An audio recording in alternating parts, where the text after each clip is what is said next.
EastEnders' explosive confrontations, Junior's fate hangs in balance, Amy's desperate move, and Bianca's wedding chaos unveiled. Corey's family secrets unravel, Bernie's shocking revelation and Bethany's desperate search, plus Dev's discovery shakes Weatherfield. BBC's soap sensation, EastEnders icons' ghostly return, Bobby Davro's triumphant comeback, and BBC Breakfast's apostrophe outrage explodes. Spoiler alert, Anna contacts Junior Cindy to let him know that George is preparing for another altercation, and he ignores his family's attempts to talk him out of it. Gina even tries using blackmail in an attempt to get George to back down, but it doesn't work. Anna then sends Junior a message in an attempt to break up the argument on her own. Amy, meantime, is envious of Denzel and Ebony's developing friendship. She makes the decision that she wants to sleep with Denzel, but Penny advises her to wait until she's ready. In another scene, Bianca and Brittany get into mischief while attempting to purchase goods for Whitney's wedding. When Brittany reveals what transpired, Whitney isn't impressed. Yolanda and Patrick decide to take a vacation today as well, feeling pressured by the past few occurrences. Spoiler alert, Bernie considers her secret son on Coronation Street. Gemma begs Dev to look into things after realizing Bernie has been lying about where she has been. Bernie collapses when Dev confronts him. She acknowledges that Zodiac, her other son, was placed in foster care. She is desperate to locate him after he was later adopted and given the name Christopher Green. Concurrently, Dee Dee answers a call from the CPS, letting her know that they have some updates on Lauren's voicemails. Carla and Nina are informed by Dee Dee about the revealed communications. With her mind racing, Bethany listens. She then finds Lauren's file on Dee Dee's desk after slyly making her way inside the lawyers. Toya discovers an alternative forum for former Altovalent Institute members. When she tries to show Leanne a post she saw, implying that the institute shouldn't be trusted, she finds out it has been removed due to legal issues. Despite Leanne's dismissive attitude, she phones Rowan, who claims that his spiteful ex-wife authored it and that her statements are untrue. Leanne is flattered when Rowan tells her he's been elevated to head of the Northwest Division and extends an invitation for her to have a tour of the institute. Steve also comes across an item today regarding Weatherfield County's intention to honor Tommy Orpington by having a bust of him created. After meeting Demi, Steve starts slandering Tommy. Steve admits to Demi's affair when she asks why he despises him so much. In the end, George apologizes to Glenda and offers her a check for $22,000 as a compromise, expecting that this will put an end to their argument. A tale from BBC. EastEnders may return from beyond the grave. There could be a shocking comeback from an EastEnders legend who felt empty and let down when her character was cut. The 2012 death of Pat Butcher upset viewers of the BBC serial opera. Having debuted on Walford in 1986, Pam St. Clement was one of the actresses with the longest run on the show. For 25 years, her character was the focal point of numerous dramatic stories, making her a mainstay in soap operas. Pat passed away soon after receiving a pancreatic cancer diagnosis, but not before making an unexpected appearance in the last episode starring the late Barbara Windsor in 2016. However, Pat has been predicted to return more than 10 years after her on-screen demise, according to the Daily Star. Even though Pam's beloved character left the program a while ago, soap operas have a tendency to distort reality just enough to make such comebacks plausible. It's not difficult to think that, like she did in scenes with Barbara Windsor's character, Peggy Mitchell, in 2016, she would emerge as a ghost or to another character in a dream. Dawn believed that it would go down a storm with viewers if it were handled sensitively and appropriately to the character, evoking a sense of nostalgia to loyal fans of the show. In 2015, Pam told the Mirror that she didn't want her character to die. She stated, "It was very, very difficult. I was said farewell to a persona I had inhabited for nearly 2 decades, and although I had made the decision to depart from EastEnders, I wished for Pat's death.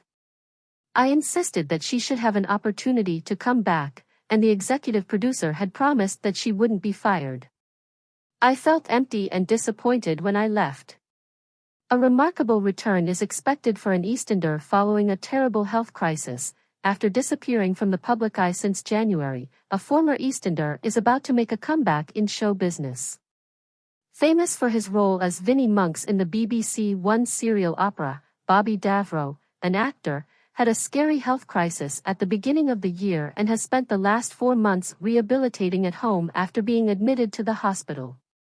Bobby, 65, is now prepared to step back into the limelight and will be performing at the Edinburgh Fringe with a brand new comedy show.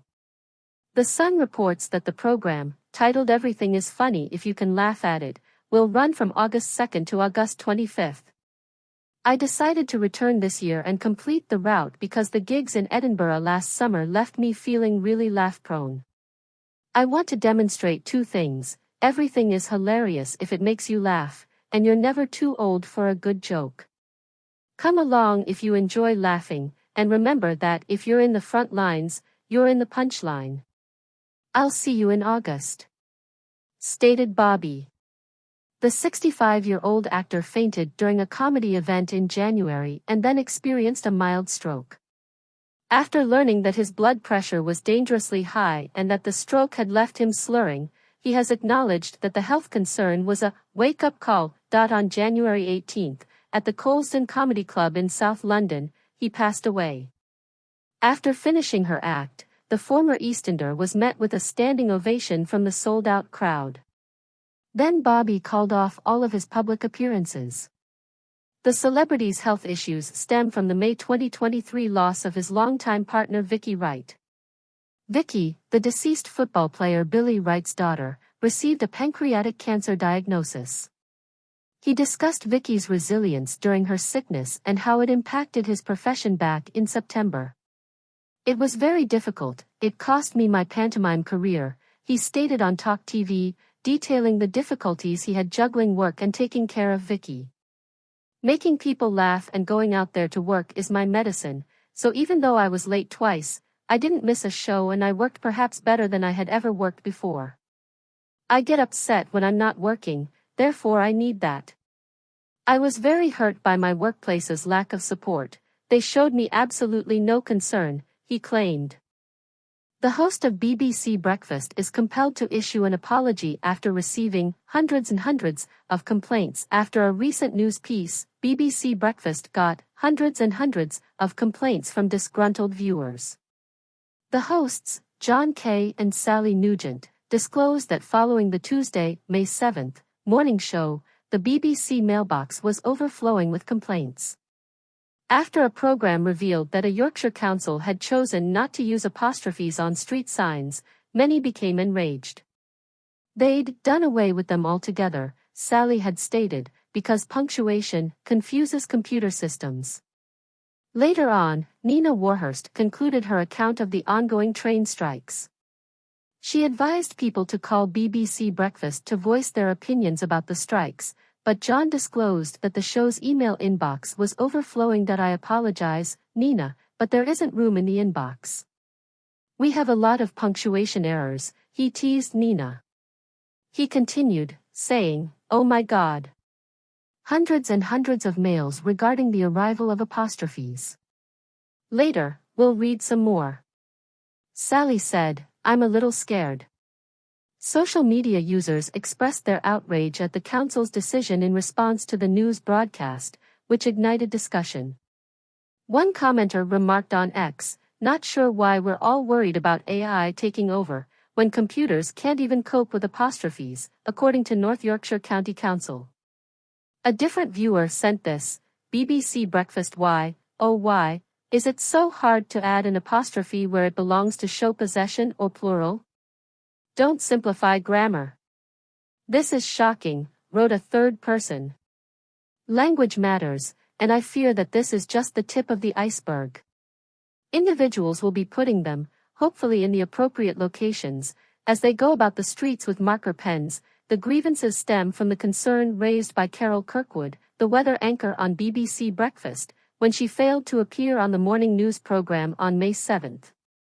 After warning viewers at the end of last month that she was ill with a nasty cold, she had been off the air for a few days. Matt Taylor stepped in for Carol.